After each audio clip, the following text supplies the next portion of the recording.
aga räägime natuke, miks siis minnakse tagasi äkki. Selles mõttes, et seal on ka mingid mehhanismid taga. Sarnased mehhanismid tihtipeale, mis suunavad meid ikka uuesti ja uuesti mingi teatud tüpaaži juurde, kui me üritame järgmist suhet luua.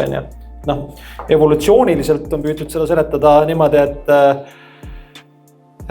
kuidas selle uuringu nimi oligi? Fear of the unknown, one fear to rule them all, midagi siukest oli umbes. Ja selle point oli nagu see, et inimene on kohastunud automaatselt tõmbuma tuttavliku poole, sest et tuttavlik tähendas teatud kontekstis kunagi turvalist.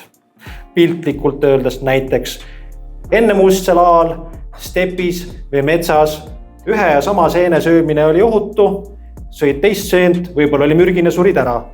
Või nagu ma raamatus kirjutan, et tuttaval perimeetril liikumine oli ohutu, koduoru viimase põõsa taga võis olla kiskja, kes su nahka pistis. Ja on üpris tõenäoline, et osad inimeste puhul mingi sarnane mehhanism nüüd sunnib neid siis kas olema selles nii-öelda mugavustsoonis, mida Inga mainis, milleks on siis ühes või teises mõttes liiga komplitseeritud või problemaatiline suhe, või siis vahetama ühte joodikut teise vastu või ühte suure pagasiga psüühikahäirega tegelast teise vastu. Teine mehhanism, millega seda seletada võib, on seotud inimese aju talituse eripäraga. Et see, kuidas meil tekivad mingid harjumused või kuidas me omandame uusi oskusi, tuleneb sellest, et närvirakukesed, neid on hästi palju, moodustavad omavahel ahelaid.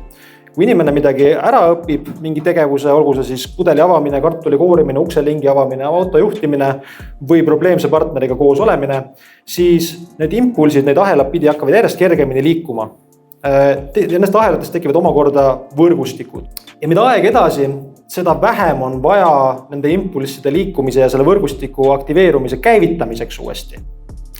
Et head näited jällegi raamatust on see, et kui paljud inimesed võtavad tihtipeale automaatselt oma telefoni kätte ja avavad mingi sotsiaalmeedia rakenduse ja hakkavad scrollima. Ei olnud üldse sükest kavatsust, aga vaata, oi pagan, jälle on Instagrami ees või mis iganes asi, ajaleht, Delfi. Et need samad mehhanismid võtavad tihtipeale meie võimust ka suhetes ja panevad meid otsima alateadlikult samu inimesi, sest et nii-öelda riistvaraline valmidus ajus on olemas ja see valmidus võtab võimust hästi väikse stiimuli peale.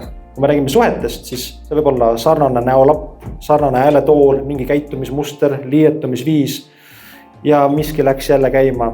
Oksütotsiin hakkab möllama, sul adrenaliin hakkab möllama, igasugu muud hormoonid, dopamiinitase muutub ja siis vaatake, et oi, nii soe tunne on jälle.